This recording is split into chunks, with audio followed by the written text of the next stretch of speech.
Allah Subhanahu wa taala. Sudah direkam tuh. Allah Terus saja. memberikan kita nikmat Bang, iman gini, Bang. dan umat Gini. Islam seperti yang kita sampaikan. Salawat dan salam kepada Rasulullah kita Nabi besar Muhammad sallallahu alaihi wasallam, di mana beliau telah membawa kita dari alam dunia ke alam Islamnya seperti apa yang beliau katakan pada ini. Salam hormat kami kepada Allah Ustaz yang telah berhadir untuk menjadi imam tarawih kami.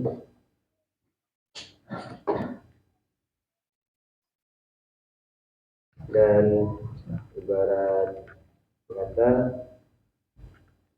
kalau tidak ada nasihat, bila kami sedikit kalau tidak ada ceramah, setidaknya bila ada sedikit nasihat, baik itu secara rohani atau pribadi, terus kami berharap dapat menerima ilmu dari Ustaz kepada Ustaz dan Islamnya.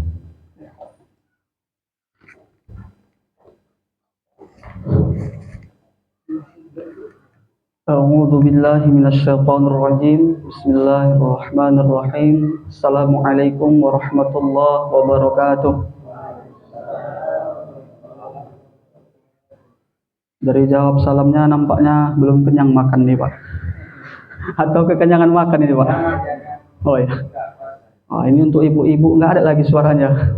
Ini pantun khusus untuk ibu ini. Jalan-jalan ke kota Batam. Cakep ya. Ke kota Batam jauh sekali. Siapa ibu yang tak jawab salam, saya doakan suaminya kawin lagi. Amin kata bapak nih, Bu. Allah. Assalamualaikum warahmatullahi wabarakatuh. Waalaikumsalam warahmatullahi wabarakatuh. Alhamdulillahi rabbil alamin, wassalatu wassalamu ala sayyidina Muhammadin wa ala alihi wa ashabihi ajma'in.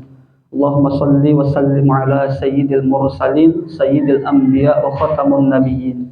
Yang sangat saya muliakan pengurus Musalla Ar-Rahman, kepada bapak-bapak, alim ulama, cerdik pandakiawan, tuan-tuan guru kita, perangkat desa beserta dengan aparaturnya, imam desa, imam dusun, seluruh dengan keimamannya, dan ibu-ibu semua yang Masya Allah malam ini ramai sekali ya, luar biasa.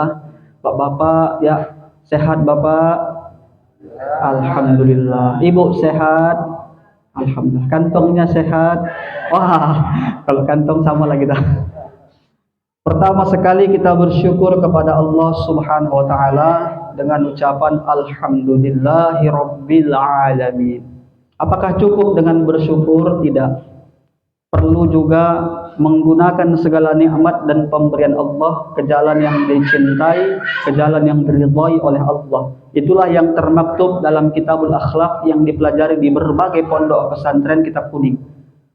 Kalau kami dulu nyantri Pak di Mustafawiyah Purbabaru, Kecamatan Lembah Sori, Merapi, Kabupaten Madinah, Mandiri Natal. Kelas 1 kami belajar Kitabul Akhlaq. Kelas 2 kami naik kitab Wassoya. Kelas 3 naik ke kitab Ta'lim Muta'alim. Kelas 4 baru kemudian masuk Ihya Ulumuddin yang dikarang langsung oleh Imam Al-Ghazali. Tapi di kelas 1 dikatakan tandanya orang bersyukur itu adalah ketika menggunakan segala seluruh pemberian Allah itu ke jalan yang dicintai oleh Allah.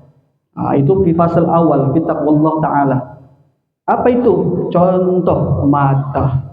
Allah kasih mata, sepanjang mata digunakan untuk melihat yang baik-baik, selama itulah kita dihitung menggunakan nikmat mata untuk bersyukur. Lihat apa yang bersyukur itu yang mengandung pahala. Lihat Al-Quran.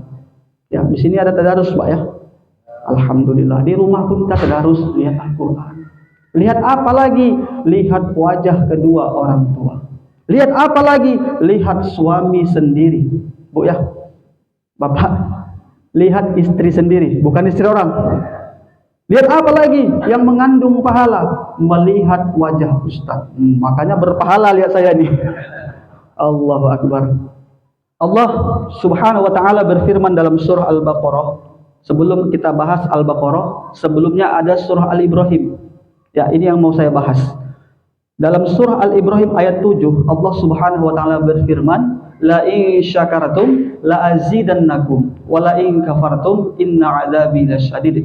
Kata Allah, jika kita bersyukur kepada Allah, maka nikmat akan ditambah. Bersyukur Bu ya. Saya pernah ceramah Pak. Ada curhat pula ini. Pernah saya ceramah, ada ibu tuh di belakang dengarnya berair-air. Ustadznya ceramah depan berapi-api. Kita harus bersyukur kepada Allah. Kalau kita bersyukur, nikmat akan ditambah. Kan berapi-api tuh Pak. Ibu tuh dengar di belakang berair-air. Mencas dia. Disampaikan sama suaminya. Karena salah dengar, salah menyampaikan. Ini bahayanya belajar. Kalau sempat salah pemahaman. Katanya sampai rumah, mas. Kata Ustadz, kita harus banyak-banyak bersyukur. Ini selesai Pak. Betul itu, betul katanya. Kalau kita banyak bersyukur, nikmat akan ditambah. Suaminya pun percaya pula. Besoknya dibawa satu keluarga ke tempat tukang pangkas. Botak, habis gundul. Terakhir waktu mau buka puasa yang ngerian Pak. Ibu nengok bapak. Biasa bapak kan ada rambutnya ganteng ya kan. Bapak botak. Bapak lebih kekeh lagi nengok ibu. Bayangkan ibu panjang perempuan kan. Ini botak pun. Terakhir gara-gara salah dengar. Ini pentingnya kita mendengar, gunakan telinga pendengaran yang baik.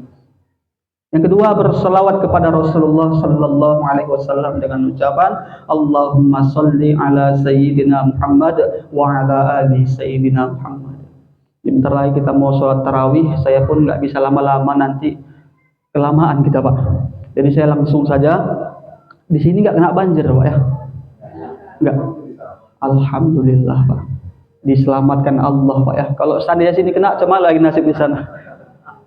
Saya izin memperkenalkan diri Bapak, Ibu. Saya tinggal di Dayah Tahfiz Quran Syuhada. Kemarin sebelum banjir, saya hari ini bekerja di situ di Asrama Putri di Gang Mawaddah, Desa Bundar.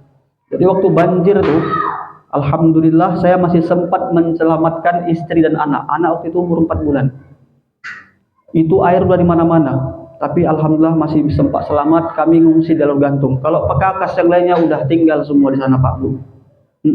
Ada 50 santri yang tidak sempat dijemput oleh wali santri waktu itu. Karena mungkin sudah terkepung air. Jadi mereka dibawa sama salah satu ustadz dan ustazahnya, berkumpullah di atas masjid Syuhada. 3 hari 3 malam tak makan mereka. Memang luar biasa. Betul lah firman Allah yang terletak dalam surah Al-Baqarah ayat 155 itu. A'udzu billahi minasyaitonir rajim. وَلَنَبْلُوَنَّكُمْ بِشَيْءٍ مِنَ الْخَوْفِ وَالْجُوعِ. Artinya, kami pasti akan menguji kamu. Dengan apa itu diuji kita? بِشَيْءٍ مِنَ الْخَوْفِ, dengan ketakutan. وَالْجُوعِ, rasa lapar. وَنَقْصٍ مِنَ الْأَمْوَالِ, kehilangan harta benda. Itu berapa banyak mobil yang enggak terselamatkan. Wal anfus, kehilangan nyawa. Anfus itu adalah nafas sayunafisu, napas. Selagi orang punya napas, berarti punya jiwa. Banyak yang meninggal dunia. Makanya kelang banjir tuh, saya kan ayah di Semadam Pak. Dari Semadam saya berangkat menuju Dayah Tahfiz Quran Syuhada. Cuma satu niat saya, mau ngecek kayak mana nasib sepeda motor saya tuh. Saya ceklah, alhamdulillah di belakang masjid itu Asrama Putra, Masjid Syuhada, masih ada rupanya Pak sepeda motor saya. Waktu itu sepeda motornya semestitan. Saya pegang seperti ini, ya Allah, lumpur semua Pak. Lumpur segini Pak. Dan santri itu ada yang bercerita, setelah itu kan kita pulangkan semua, sempat jumpa. Mereka ada trauma Pak. Karena suara malam tuh tolong, hilang suara tak tolong. Ngeri, betul. Saya angkat sepeda motor, nggak sanggup saya Pak. Saya telepon teman saya. Assalamualaikum Ustaz, tolong bantu saya bilang. Datanglah dia bantu, kami berdua angkat sepeda motor itu Pak. Sekuat tenaga, keringat jagung kami Pak. Tak terangkat sepeda motor itu. Ya Allah, haus kami rasa waktu itu. Di mana-mana yang ada abu, debu, nggak ada air. Saya lihatlah di stang sepeda motor itu ada plastik warna putih, isi warna hitam. Cocok kopi, saya pikir. Haus. Ustaz, ayo sini minum kopi, saya bilang. Saya ambillah yang di stang motor tuh, saya cium seperti ini. Ya Allah, astagfirullah. Saya campakkan langsung Pak. Tahi rupanya. Tahi mencret pula itu warna hitam. Ya Allah. Mungkin Bu ya Pak, Santri waktu itu kan kelaparan, sesak berak, sakit perut, dibuang di plastik. Tak sengaja tercampakkan kena stang sepeda motor saya. Sialnya saya ambil pula. Gak selera lagi saya makan. Tapi saya bersyukur kepada Allah, semua santri di Dayah Tahfiz Quran Syuhada berhasil selamat. Alhamdulillah.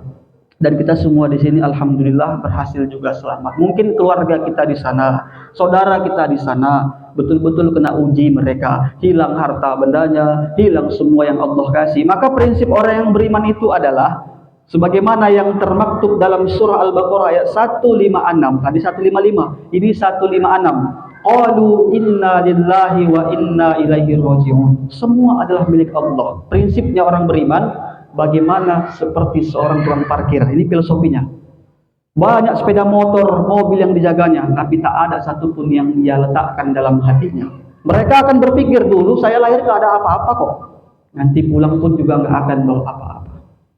Izin ibu, bapak, ayah, bunda. Nih, saya yakin bapak-bapak ini semua yang hadir di sini ya, adalah orang-orang yang bersyukur. Karena kita gunakan seluruh anggota tubuh kita untuk melaksanakan sholat tarawih. Tadi kita berpuasa. Dan saya meyakini sebelum Ramadan tiba masih sempat kita ziarah ke makam-makam orang tua kita. Betul Pak? Bu, bahkan sampai detik ini kita masih mau mendoakan kedua orang tua kita yang udah gak ada. Meskipun dia masih ada, kita tetap doakan Pak. Tapi satu kekhawatiran terbesar kita adalah apakah anak kita suatu saat mau melakukan seperti yang kita lakukan ini? 3 hal yang membuat berubah karakter anak. Pertama, faktor pendidikan. Kedua, faktor keluarga. Dan yang ketiga, faktor lingkungan. Lingkungan yang parah, Pak. Jadi, dulu Pak, Bu, izin ya, kita mandikan anak, Bu, sampai dia bisa mandi sendiri. Kita pakaikan bajunya, sampai dia bisa pakai baju sendiri. Kita tak minta lain. Minimal saat kita mati, merekalah yang akan memfardhukifayahkan kita, merekalah yang akan memandikan kita, merekalah yang akan memakaikan baju terakhir untuk kita. Bukan tak boleh Bilal mayit. Tapi kalau ada anak kita, lebih afdal lagi.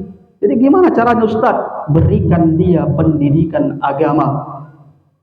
Agama itu adalah berasal dari bahasa Sanskerta, tidak agama kacau. Setiap orang punya agama, tapi semua agama itu belum tentu diterima Allah. Tapi udah pasti hidupnya nggak kacau. Contoh orang Kristen, Pak. Mohon maaf, Ibu ada di sini orang Kristen. Kalau ada mohon maaf ya. Sekristen-kristennya orang Kristen, mereka juga dilarang membunuh. Mereka dilarang berbuat jahat. Tapi kata Allah dalam Al-Quran, Innad din indallahil Islam. Agama yang terima si Allah hanya agama Islam. Berikan anak pendidikan agama Islam. Tak sanggup kita karena sibuk bekerja, karena sibuk cari nafkah, karena mungkin kurangnya waktu kita bagi waktu untuk mereka. Masukkan anak ke pondok pesantren. Di pesantren anak minimal dilarang pakai HP. HP ini virus yang luar biasa, Pak. Lebih ngeri lagi daripada COVID-19. Serius saya bilang. Kalau udah kena main HP mereka, begitu azan di masjid, hayya 'alas shalah. Mereka main tembak, bodoh kali kau. Hilang Pak semuanya. Tapi begitu mereka masuk pesantren, dilarang main HP. Pesantren mana Ustaz? Bebas Pak. Di sini cukup banyak pesantren Ustaz yang ini. Kalau dulu saya tamat SD itu dipaksa sama ayah mak saya. Serius saya bilang Pak. Waktu ditanya pengen masuk mana? Saya bilang waktu itu masuk SMP. Dalam hati saya biar saya bisa main HP, biar saya bisa main kereta, biar saya bisa bonceng cewek. Waktu itu ya dipaksa saya. Tahu orang tua saya kalau di sekolah kan yang dekat-dekat sini nanti kabur. Di sekolah kan saya jauh-jauh ke Purba sana. 4 tahun tak pernah jumpa sama orang tua. 1 hari 1 malam jaraknya. Kena cobaan luar biasa di sana Pak. Kalau kena penyakit main gitar udah biasa itu Bu. Serius saya bilang. Apa itu saat kena penyakit main gitar? Lagi sholat kita Pak. Allahu Akbar. Allah. Apalagi kalau udah malam main gitar betulan taktuk kurap. Kena penyakit kurap itu udah biasa di sana itu. Tapi saya nggak pernah menyesal. Saya malah berterima kasih kepada mak saya. Kalau dulu nggak dipaksa sama mak saya nggak akan jadi seperti ini. Artinya apa? Ayah, bunda, mohon izin. Anak sekarang kalau kita ikuti, mereka nggak mau masuk pesantren. Kita harus tega sedikit. Serius saya bilang. Kalau kita nggak tega, nggak jadi anak tuh. Karena anak-anak sekarang ini belum sampai ke sana, belum nalar dia. Tapi nanti begitu mereka udah tibanya dewasa, mereka akan berpikir seperti yang saya rasakan. Terima kasih betul saya sama orang tua. Kan bedanya apa? Kalau dulu saya mau pergi kemana-mana, saya sempat salam mak saya itu. Tapi sekarang saya udah nggak bisa lagi salam, mak saya udah meninggal. Tapi saya bersyukur kepada Allah, kalau bukan karena doa mak saya yang kuat, saya nggak akan bisa jadi seperti ini waktu itu. Bapak Ibu yang dimuliakan Allah Subhanahu wa taala, karena waktu kita terbatas, saya harap apa yang disampaikan pada malam hari ini yang baik datangnya dari Allah, yang salah, terlupa, terkhilaf datangnya dari saya pribadi, saya mohon maaf. Izin pengurus masjid Musholla Ar-Rahman, nanti izin Pak saya tinggalkan brosur. Mana tahu ada yang mau masuk di Dayah Tahfiz Quran Syuhada. Sekian dan terima kasih. Jarum pula kan. Kalau ada jarum yang patah, jangan disimpan dalam laci. Kalau ada kata-kata yang salah, jangan disimpan dalam hati. Kuntil anak naik sepeda jatuh ke sumur. Jangan lama-lama mandang saya, nanti malam gak bisa tidur. Burung irian, burung cendrawasih. Cukup sekian dan terima kasih. Billahi taufiq wal hidayah war ridha wal inayah. Ilal liqa ma'as salamah. Izin Bapak, Ibu. Di sini berapa rakaat? 8 ya? 8. Bacaannya gimana? Cepat, sedang Pak. Ya kan biar kita stay standar kalau ya. Assalamualaikum warahmatullahi wabarakatuh. Terima kasih kepada Ustaz.